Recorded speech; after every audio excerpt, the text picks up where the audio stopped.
Okay, with the blessing. Baruch atah Adonai Eloheinu melech haolam. Asher kiddushanu b'mitzvotav v'tzivanu la'asok b'divrei Torah. Blessed are you, O Lord our God, King of the universe, who sanctifies us with his commands and commands us to engross ourselves in the words of Torah. Okay, welcome everyone on this. It's rainy here in Texas, so I don't know where it is, what it's like wherever you may happen to be, but down here in Texas, it's rainy tonight. So anyway, glad to have you with us, and we are going to be looking at the 21st chapter of Revelation.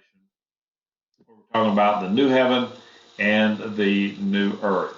All right, now, just as a review of what we did last week, the chapter 20, as a review, you remember that Satan was bound and he was thrown into the pit, as it were, and then he was bound for 1,000 years. And then the Messianic kingdom of Yeshua, the Messiah, was established on earth, and so we had a 1,000 years of peace, prosperity, and it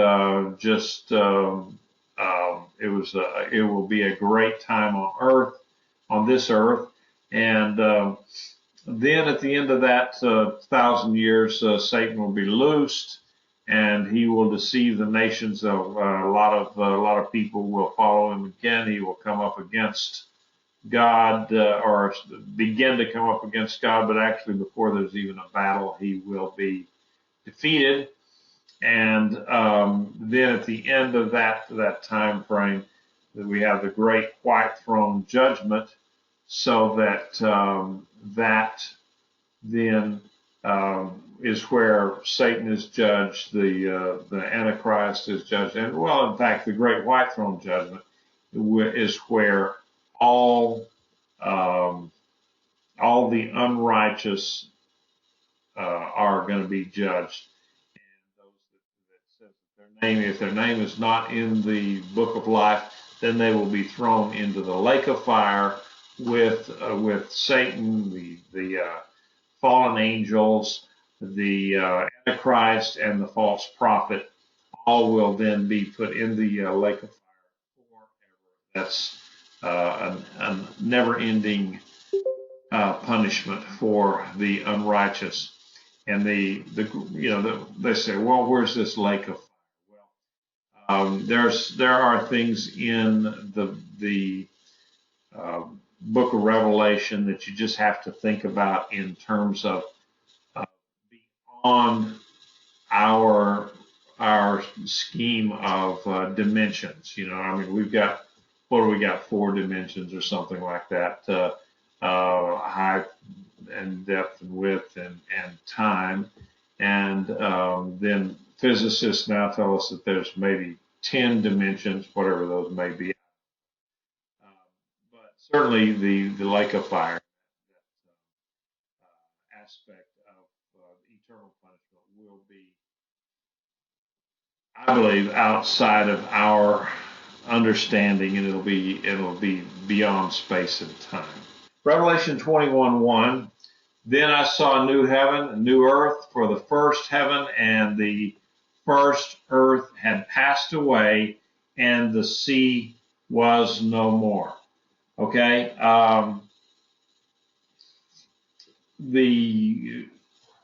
we're going to be looking at some things here in these last 2 chapters. Kathy had a question about some of the symbolism in the last chapters, and hopefully we'll get to some of this, and we'll either discuss whether is it symbolism, is it something that's actually going to happen that's just well beyond our understanding, or what it may very well be. So this final chapter, or this final section, is chapter 21 and 22. It is this actually begins the final section of Revelation. We'll notice that in the first 3 chapters basically of Revelation. That was where we looked at Yeshua. He was the Lord of the churches, or the body of believers. That's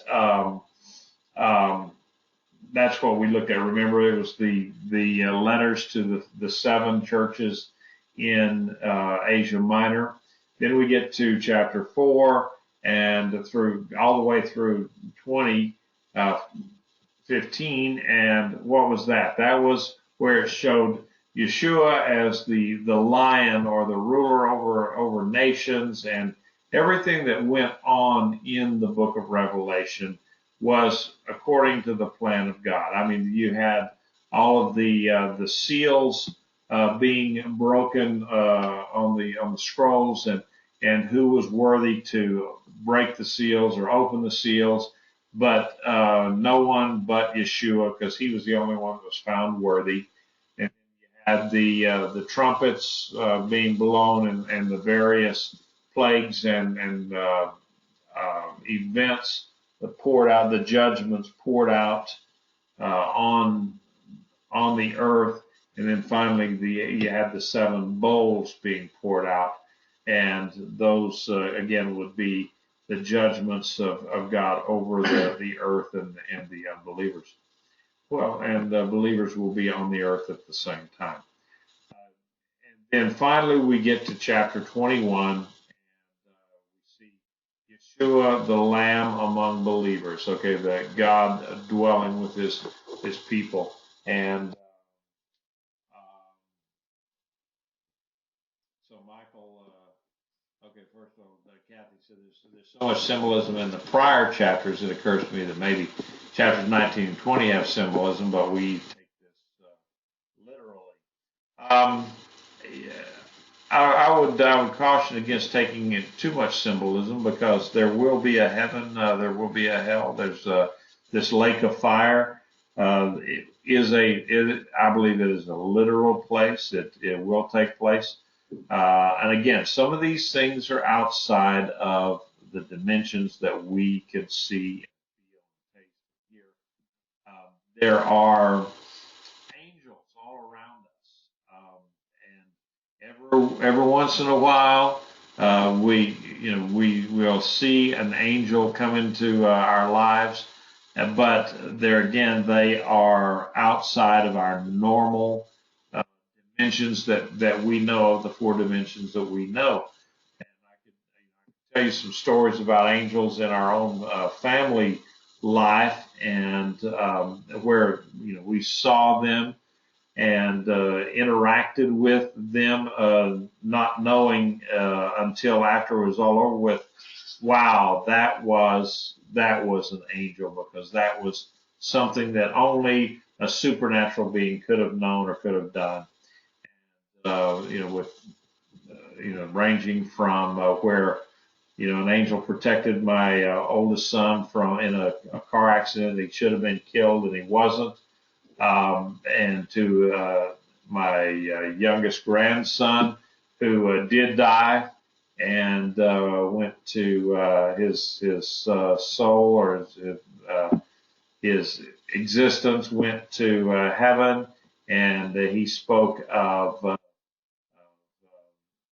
angels and what they looked like, what they did, and then God, of course, restored him to us, because he is a very active young man today, of about 9 years old, I believe he is.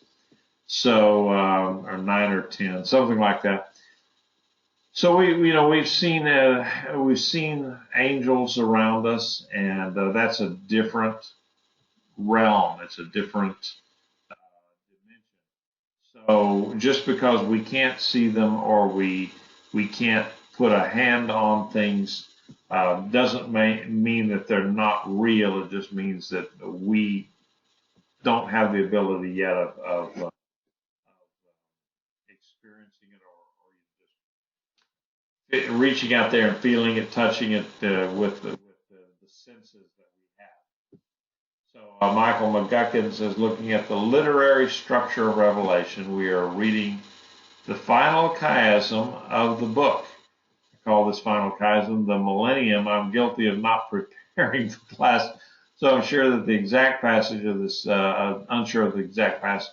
Chiasm may range from Revelation 21 to 22:5 or 21:9 to 22:9. The chiasm, of course, is the structure that we've talked about before, where you've got one truth at this level, and then another truth, and then it comes down to finally, and then there's an alternative truth in it, so that you'll have an A and an A prime, a B and a B prime, C and C prime. Finally gets down to a central idea, central truth, and then works its way back out. So it's almost like an arrowhead in shape, and a lot of books in the Bible are written with this structure in mind. It's really, in many ways, it's fascinating to see that. This final chiasm, of course, will finish out the chapter, and we will finish. Hopefully, we'll be able to finish that out next week. All right.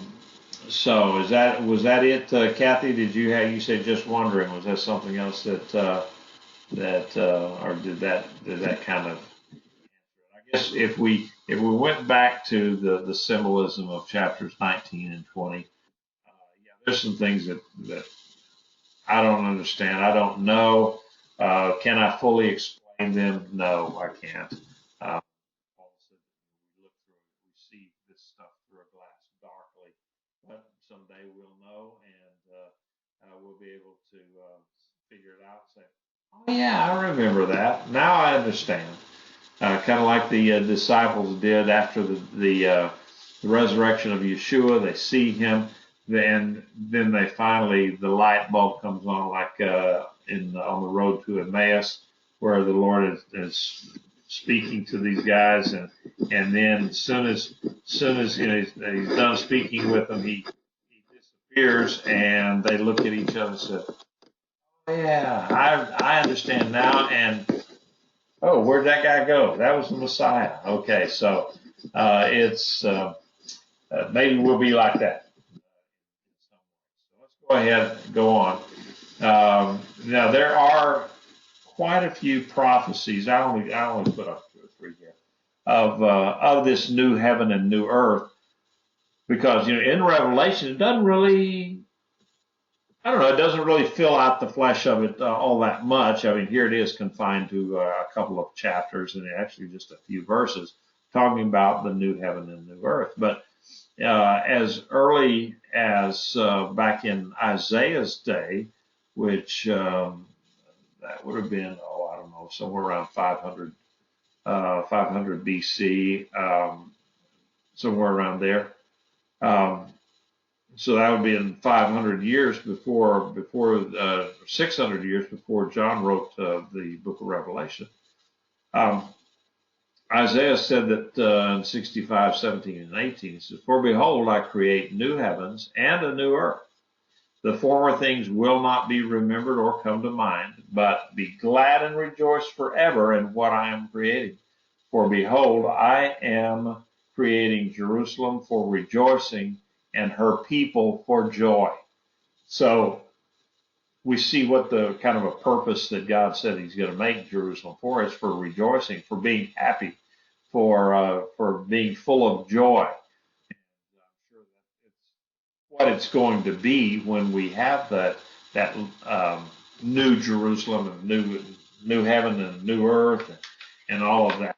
So it's going to be something to behold, and it will be for joy. All right. Another prophecy. This was in the Psalms, so 102, 26, 27. David is saying, long ago you founded the earth. The heavens are the work of your hands. They will perish, but you will remain. All of them will wear out like a garment. Like clothing, you change them, so they change. But you are the same, and your years will never end. So here David is talking about, the psalmist, I guess, David was talking about the new heaven, new earth. He says, basically the earth is going to wear out. It's worn out, and a lot of environmentalists are even telling us that today, that the earth is wearing out, and that we're using up all the resources, and so on and so forth. But we still got quite a few years to go in this earth, because the millennium, of course, will be in this earth, and there will still be people there. The Lord is still going to be ruling from Jerusalem during the millennium, so there will be, there will still be things going on this earth during the millennium. But this is one of the prophecies. Another one from 2 Peter 3:12 and 13, looking for and hastening the coming of the day. In that day the heavens will be dissolved by fire, and the elements will melt in the intense heat. But in keeping with his promise, we look for new heavens and a new earth where righteousness dwells. Again, this is a prophecy from Peter's time. This is right before John wrote the book of Revelation, and or maybe about the same time frame. But anyway, he is prophesying of this new heaven and new earth, probably harking back to things that he had read in the book of Elijah. So going on, Revelation 21, 2-4, I also saw the holy city, the new Jerusalem, coming down of heaven from God, prepared as a bride adorned for her husband. I also heard a loud voice from the throne saying, behold, the dwelling of God is among men, and he shall tabernacle among them. They shall be his people, and God himself shall be among them and be their God. He shall wipe away every tear from their eyes, and death shall be no more. Nor shall there be mourning or crying or pain any longer, for the former things have passed away. Now, here we're getting a brand new view of this holy city, the New Jerusalem. It's coming down from heaven. John is looking here, and he's seeing this thing coming down to earth, and he, I don't know, when we're talking about this new heaven and new earth, it might be good to remember that when they talk about a new heaven, what does that mean? Does that mean that God is going to clean house up there, and he's going to get a new throne, and all of that is going to change his residence wherever heaven is going to be? No, what that the Bible talks about the heavens basically in three senses, and one of those is the first is the earth's atmosphere. That's the blue sky. That's what we see, what we breathe. The second heaven is outer space beyond the atmosphere, and then the third heaven, that's the place where God lives in his glory. And so we do not, when they're talking about the renewal of the heavens, they're talking about our atmosphere, and possibly even the outer space, or what we call outer space. Certainly, the atmosphere around the earth here would be. So when the scriptures speak of a new heaven, they mean the new blue sky and the night sky, not the heaven where God dwells. Any comments on that, or opposition, or anything like that from anyone?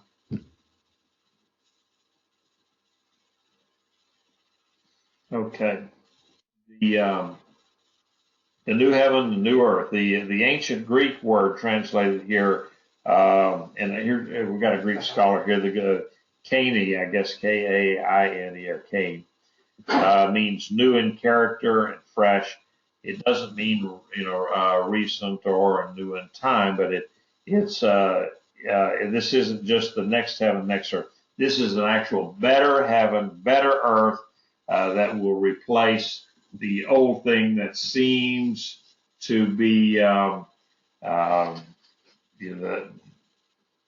it's wearing out, so they say. Our earth is wearing out in some aspects, I would say. So the new heaven, the new earth, it occurs after the millennial time frame. Okay, that so that's what in your time frame. Okay, you got the great tribulation where we were talking about all those different things that the seals being poured out, the trumpets and all of those plagues and judgments, and then we got the seven bowls with all of those judgments, and lots of people will perish, and God is in the process of basically cleaning up the earth and getting rid of the dross of the people that are unbelievers. He's surely cleaning up the earth during the tribulation.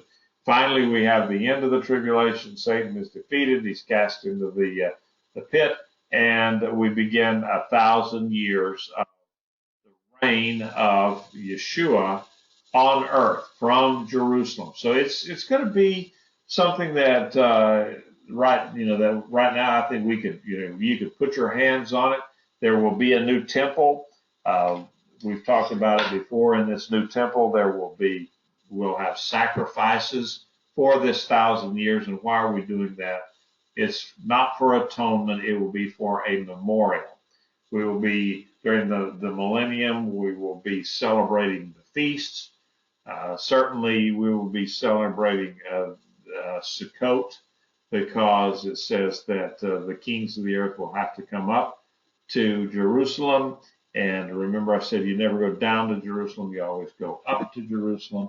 And they will be coming up to Jerusalem for the Feast of Sukkot. If they do not, if say the nation of whoever, whatever, United States decides, okay, we don't need to put up with this stuff. We are not sending a representative up to Jerusalem this year because we don't want it. And so God says, okay, that's you make your choice. But what he would do is said that, okay, it's not going to rain on your nation until next year when you come. And where it says that it's not going to rain, it can mean a literal. Here's some symbolism. Some of that symbolism for you, Kathy. It would mean not only that it won't rain. I believe that that's physically, what the Bible says. It will not rain, but it also what it means is that God will not bless that country with prosperity during that time frame if they choose not to come up and worship Yeshua in Jerusalem during Sukkot. And then if they do that, then they're not going to have rain. That in agricultural terms, that means, you are going, that country is not going to prosper. They will not have a good economy. So another little thing in this time frame here, after the millennial time frame, Satan has been defeated once and for all. There's never again will this evil raise its ugly head, because everything that was evil has been cast into the lake of fire. So this is what we would really refer to as eternity. Okay, when people talk about the eternal life, well, then this will be after the millennial period. Okay, and also note that it says that there will be no sea. And so you remember that the Jewish people have really never been known as being seafarers. You had the Phoenicians that were seafarers. You had some of the people in the South Pacific that were seafarers. Then later on, the Spanish, the Portuguese, the Dutch, the Brits, the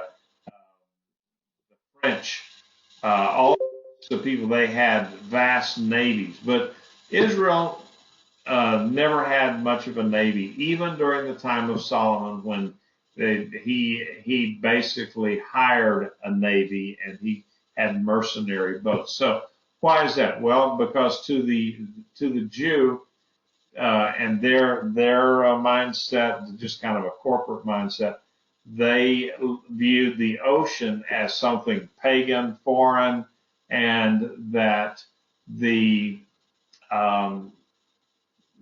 it was the great unknown, and that's where the demons came from. And indeed, if you look at the writings of John, where he says that the beast and the dragon came from the sea. So in this new, after the millennial time, new heaven and new earth, there will be no sea, and that what that really means is that the fear that the Jewish people had of the ocean and of the sea will be taken away, because there will be no place for demons or paganism or anything like that. So when it says there will be no sea, then that means that I believe literally, okay, there will be no sea like we know today, and then the idea of the great unknown and the basically the boogeyman out there in the ocean will not be a part of their lives. So let's continue on. It says that in Revelation 21:2-4, I also saw the holy city, the New Jerusalem, coming down out of heaven from God, prepared, we read this, as a bride adorned for her husband. Now, John is describing this bride adorned for a husband. That's probably, maybe the best analogy that he could describe for the common man that would be reading this. Now, he could have, Michael says, was Jonah their model seafarer? Maybe so, and he didn't. How'd that turn out, huh?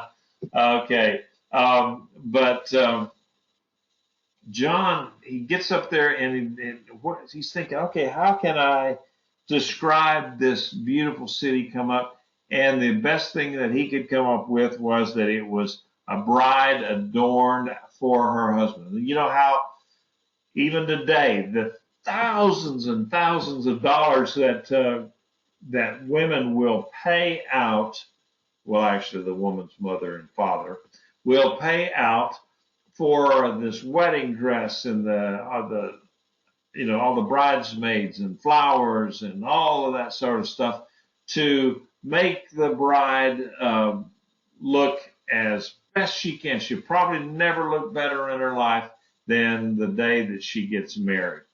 And so John is saying, okay, this New Jerusalem looks like a bride that is all dolled up for her husband. And everybody would have understood that. And he says, I also heard a loud voice from the throne saying, behold, the dwelling of God is among men, and he shall tabernacle with them. They shall be his people.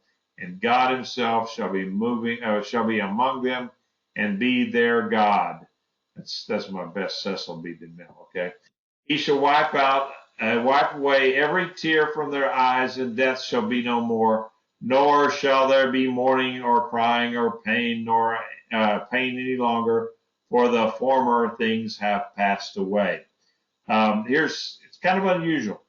We have a voice directly from God, and we'll see it later on. But this New Jerusalem, what is it? It's a city of promise. If you look back at Hebrews 11:8-10, it says, by faith Abraham obeyed when he was called out to go to a place where he was to receive as an inheritance. He went out not knowing where he was going. By faith, can you imagine, though, taking everything and going out to wherever and having his wife saying, "Where are we going?" I don't have a clue. Where, just over and over, where are we going? Are we there yet? My goodness, that would have taken a lot of faith. And just because he was a wealthy man. And the idea, I'm sure Abraham's had some doubts as to, okay, where am I going? So by faith, he migrated to the land of promise as if it were foreign, dwelling in tents with Isaac and Jacob, fellow heirs of the same promise. And verse 10 says, for he was waiting for the city that has foundations, whose architect and builder is God. So the writer of Hebrews is saying Abraham was looking for this city of Jerusalem, a new city that only God could have built. It's a city of hope. If you look in Hebrews 12:22, but you have come to Mount Zion, to the city of the living God, the heavenly Jerusalem, and to myriads of angels, a joyous gathering. It's a city of our citizenship. What are we? You've seen the little signs and so forth that said, "This earth is not my home." I think there's some kind of an old gospel quartet song. This earth is not my home, or this world is not my home. I'm just traveling through, or something like that. So it's a common theme in that genre of music. But Philippians 3:20 said, "For our citizenship is in heaven, and from there we eagerly await for the Savior, the Lord Yeshua, the Messiah." So for the Philippians, we're talking about the citizenship is not down here, and that if you do happen to pass from this life into the next, then you will be in heaven, waiting on the Lord to come down and get all of this stuff started up, and toward the end times. Now, the New Jerusalem, it's a city of community and social existence. This is a little different than, say, some of the other religions of the world, say nirvana, where the person just finally goes into unconsciousness, or just total quiet, sensory deprivation, and so forth. No, the New Jerusalem that God has intended, it will be a place of community, because we are social animals. We've always been social animals. The loner, the person who is a loner, is an unusual person. Man has been made for society and relationships, to be with other people. So this is what the New Jerusalem is intended to be. It's going to be a place for social interaction. And here's a picture of a bride adorned. I guess I was looking for a different kind of picture, because I remember when we lived in the Republic of Panama, I don't know, at least 100 years ago. It was 80, 87, 88, 89, whatever those years were. There were there was a tribe of Indians that lived down there, and that's what I was really trying to find. They would dress up. They would have these clothes, and they would adorn their brides with gold coins. A lot of these gold coins that they had down there dated back to the Spanish era, Spanish times, where the Spaniards controlled Central and South America. So these gold coins have been passed from generation to generation for, what now, 500 years. And so these ladies would dress up, and they had their hair dresses and all this and that stuff. So they were really, really adorned. But then I was overruled by my art director, and she says, no, this is a better picture. Plus, it's the idea of the bride and Yeshua. So instead of getting a picture of Indians, you got a picture of heaven and stuff. So good on my wife for suggesting that one. All right, now it's also talking here about this voice from heaven, God dwelling with man. Now, I just put down here, when did God dwell with man? Well, in the Garden of Eden, he was there with Adam and Eve, and they said they could walk in the cool of the evening and just converse with God. Then there was the tabernacle in the wilderness, where God's presence, he said he would tabernacle with them in over the mercy seat, and you'd see the cloud, the cloud of fire, the pillar of fire by night, and the big cloud by day. And so there again, a picture of God's dwelling with us. Now, what about in the new covenant? The God dwelling with man? I would submit that would probably be the idea of the indwelling of the Holy Spirit, where God is in our lives, and just from an interior point of view. So,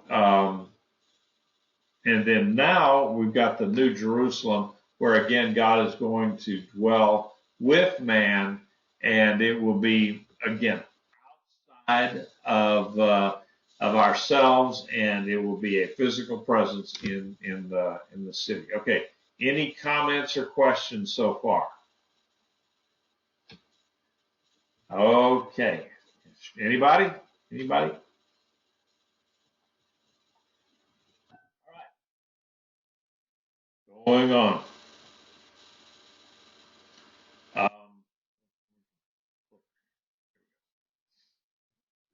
Revelation 21, 5 through 8 says, and the one seated on the throne said, behold, I am making all things new. Then he said, write, for these words are trustworthy and true. Then he said to me, it is done. I am the Alpha and the Omega, the beginning and the end. To the thirsty I will freely give from the spring of water of life. The one who overcomes shall inherit these things. I will be his God, and he will be my son. But for the cowardly and the faithless and the detestable and murderers and sexual immoral and sorcerers, idolaters, and all liars, their lot is in the lake that burns with fire and brimstone, which is the second death. Okay, so here we have again this voice coming down from heaven, and what I guess in Hebrew we would call it the bat kol. And it just kind of a holy voice. Again, very unusual that you get thrown. The voices are the direct declaration from God Himself from the throne. And so it says, what are some of the things He said? So all things are new. We're going to go to our passage. All things are new. If you go back to 2 Corinthians 5 and 17, it says, therefore, if anyone is in Messiah, he's a new creation. The old things have passed away. Behold, all things have become new. All right. So here's a reference we can go back to that kind of points us in the direction of where we're going in Revelation. That if anyone is in Messiah, he's a new creation, and everything else is passed away, and everything becomes new. So this New Jerusalem is the same way. That when the new heaven, new earth will be for those whose lives were made new through the salvation offered by Yeshua. All right. So again, God spoke directly from the throne. He made all things new. Everything here is all new. It's nothing. Nothing is reworked, recycled, salvaged. There's no hand-me-down glory here. It's all going to be brand new. All right. Now, there's another thing here it talks about. It is done. God's plan of redemption and salvation is now finally completed. There is no more repentance because everyone who is there has already repented, and there won't be any more. This journey started in Genesis 3. And in fact, maybe even you could say it began before the foundation of the world, because it talks about the Messiah was slain before the foundation of the world, meaning that even before God made man and he spoke the world into existence, he knew ahead of time what was going to happen. And so that whole plan of God now has come to its complete and total fruition. And he said, it is done. Compare that to what Yeshua said on the cross. He said, it is finished. That portion of his ministry was finished. But here God says, I am the Alpha and the Omega, meaning the beginning and the end piece. Yeshua didn't say I'm the end at this point. He just said it's finished. He was talking about the redemptive portion. But now the full plan of God is completed, even to the point of judging all of the unrighteous. Talks about the water of life. Remember when Yeshua said for instance, the Samaritan woman at the well, he says, I have water that you can drink of where you'll never thirst again, living water. And so he's saying that here in this passage, and that echoes back to where he said it before to the Samaritan woman. And who's going to be the beneficiary of all of this stuff? It will be the one who overcomes. Remember when we were in the first 3 chapters of Revelation, and it said several times, and so to him who overcomes, and his name will be written in the book of life, and he will receive these blessings and so forth. So it's the overcomer, not the one who just got a participation trophy. Okay. These are people who strive, and they run the race, like Paul said, and they actually win the crown of perseverance and overcoming of Satan. All right.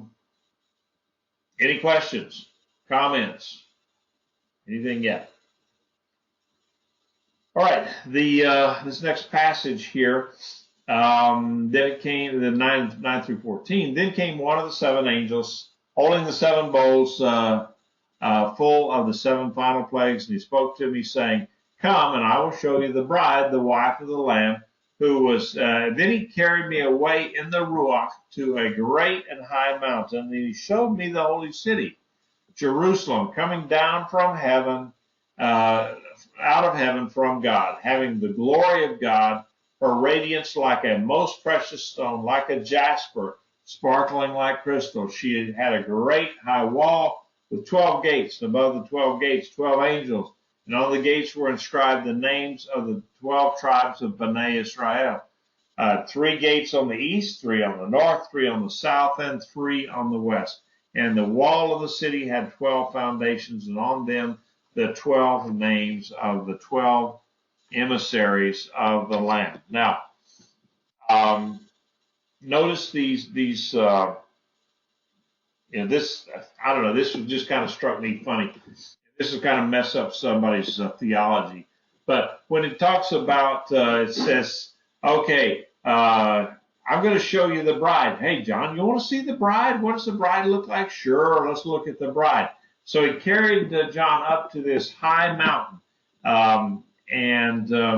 Again, we ask the symbolism or what. This is a dream. This is a vision.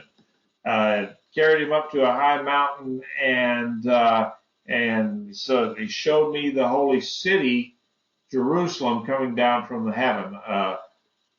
So this angel is telling John, okay, here's the bride, this city, and we're going, oh wow! I thought that the bride was the first church of wherever in Houston or Dallas or wherever. We get this idea that, okay, the bride of Christ is all of those who are redeemed. Well, I still think that's what it is. This is just, again, talking about symbolism. Yeah, here's the holy city. It's coming down as a bride adorned for the husband. And this is going to be the dwelling place of the redeemed. It's also going to be the dwelling place of God. So, yes, I don't think anything has changed. I just thought maybe I would kind of wake you up a little bit on that. All right, because John definitely is showing a city, and it's a bunch of buildings and not people. So, what are the characteristics of this city? It says it has a high wall. Okay, now there's a picture of up on the high mountain, and he sees the bride of the Messiah. How about that? All right, so high wall. What does that tell us about? It's security, exclusivity. Why would they have a high wall? And that's kind of a mystery when you get right down to it. That the city of God here, New Jerusalem, is going to have a high wall, and I think that what that means is, to the reader of John's letter, the idea of being in a city that has a high wall would give them security. They would all understand that. They would know what the high wall meant, and that how they would be safe and secure. Finally, after all the tyranny of the Romans. So, does that compare with anybody's idea? You got anything to say on that one? The high wall. Got any ideas of what the high wall could have been? Why it would have been the high wall? Okay. Wow, this is like speaking to a wall. All right. We got the 12 gates, and 12 gates are the 12 tribes. All right, so what this does for us is the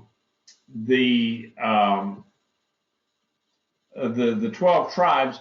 I think this speaks of the heritage of Israel, where again, going back to God's full plan, it's always been His chosen people that He works through. So when He has this city with 12 gates to speak of the 12 tribes, He's harking back to the heritage of Israel. Now, the 12 foundations, it said, is built on the eternal testimony of the apostles. So what are we saying here? The 12 foundations are built on the gospel of Yeshua, the good news of Yeshua, the redemption of Yeshua. Ephesians 2:20 says, you have built on the foundation made up of the emissaries and prophets, with Messiah, Yeshua himself being the cornerstone. All right, Michael McGuckin says, these descriptors of the New Jerusalem do not describe any city, past or present, that I know about. What do you think of the city actually? What do you think the city actually is?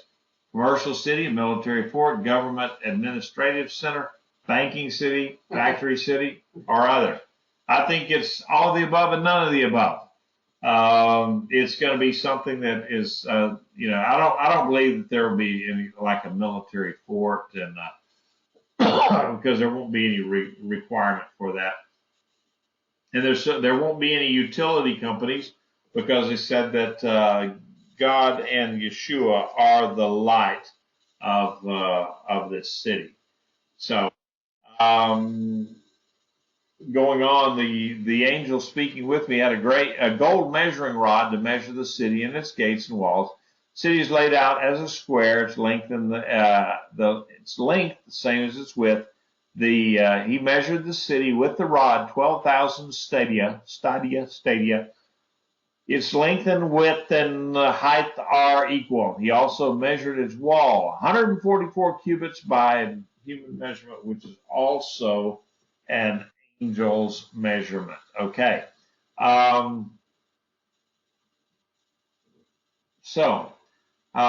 Here we have some measuring sticks of the city of Jerusalem. It says it's laid out in a square. Well, I don't know what a square, if it was a square. Some people say no, it was a square, like a pyramid, that it had a square base, but it went up to a pyramid. I don't know if it is or not, but the idea that it says its length and breadth and height were all the same, that leads me to believe that maybe it's a cube rather than a cone or a pyramid. Anyway, found these pictures on the web as to what would that look like if you had a city that was roughly 1,500 miles on a side, 1,500 miles square, but also 1,500 miles high. If you calculated all that out based on the number of people estimated to have ever lived in the world, okay, it would be somewhere around 106 billion, so they say. I don't know. The people who have ever lived on the earth, okay, from the beginning of time, 106 billion. Some people, so I don't know how they figured that out. But anyway, if they had 106 billion, and say, for argument's sake, that 20% of the people were believers, or that they were somehow redeemed, and that they would have the opportunity to live in this city of Jerusalem. Calculated it out, each person would get about, again, depending on how you did the calculation, so forth, I think each person would get about 78, I think that's what I calculated, 78 acres of land. Their dwelling place would be 78 acres and about 150 feet high, something like that, or 15 stories high, something like that. Yeah, it's about the same. So this is what, in other words, bottom line is there will be plenty of room in this New Jerusalem for the saints. And so this is what it would look like on the earth. So basically the earth's going to have this great big tumbah on the top of it. Big cube, or maybe a big pyramid or something on it.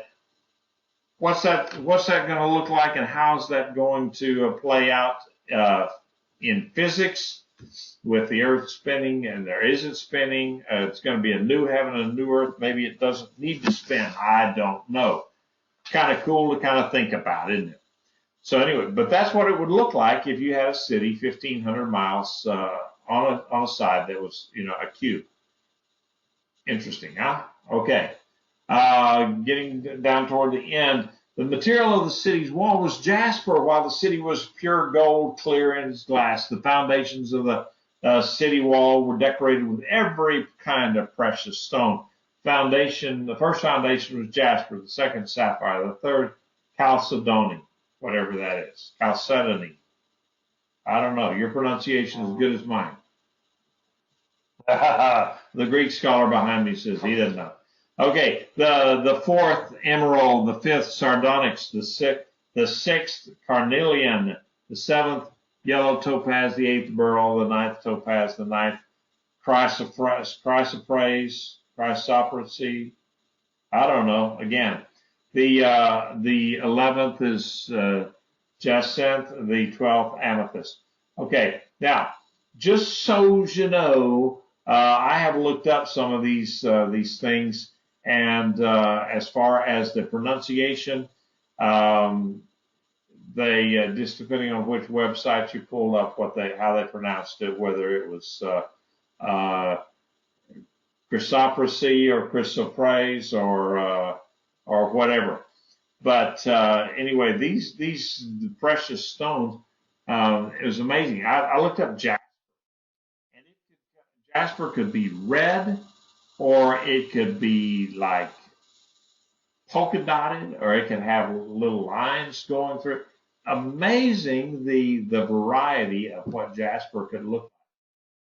So I would imagine that just the decoration of the wall of the city would be absolutely beautiful beyond words, and they couldn't even. Wow, how would you describe it? So what does this do? Why this description?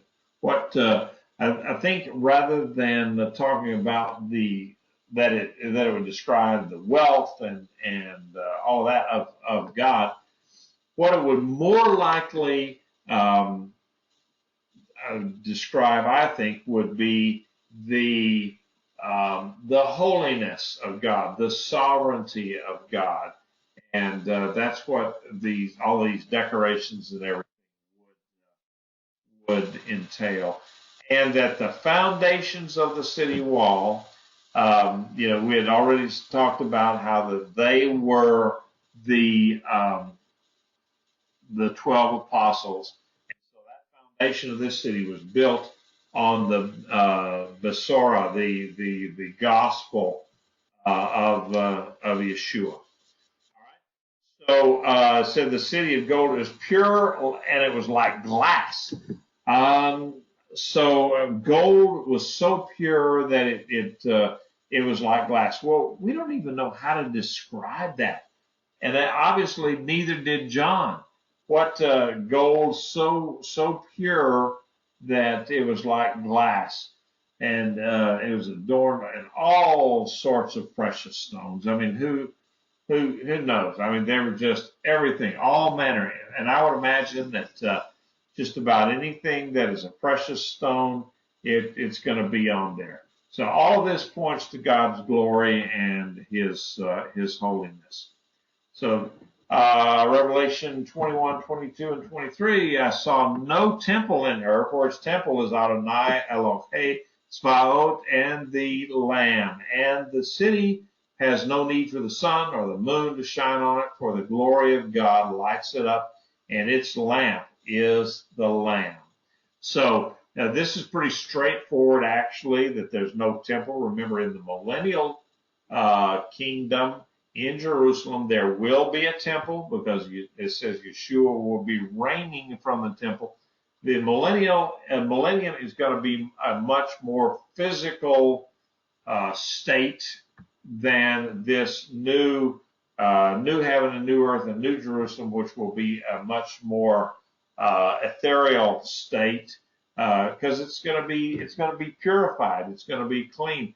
Some people say that in this new time frame will be like Adam and Eve in the garden, where God's holiness and His glory clothes us and covers us. But it does say that there will be no need for a sun or a moon, because God and Yeshua are the light. They're the ones that light up the city. So something that we can't even imagine how that's going to happen. The physical idea of it, the physics of it. How does that happen? Well, we just don't know. All of the old ancient cities had at least one temple. Some of them were renowned for having their many temples. And in one case, Paul said he looked at all of these temples that had a god for each one of them, and they even had a temple erected to the unknown God, one that they couldn't even describe, didn't even know who it was or what it was. So this New Jerusalem will have no temple, and that God and the Lamb will be the temple, and not just filled up. They don't just fill up a building. It says they will be the temple. What is the temple? It is the center of worship of the Creator of the world. So no longer will you have a temple and offering sacrifices and anything, because God Almighty and the Lamb will actually be the temple there. All right. So final verses. The nations shall walk by its light, and the kings of the earth bring their glory into it. Its gates shall never be shut by day, for there shall be no light there, no night there. And they shall bring it into the glory and honor of the nations, and nothing unholy shall ever enter it, nor anyone doing what is detestable or false, but only those written in the Lamb's book of life.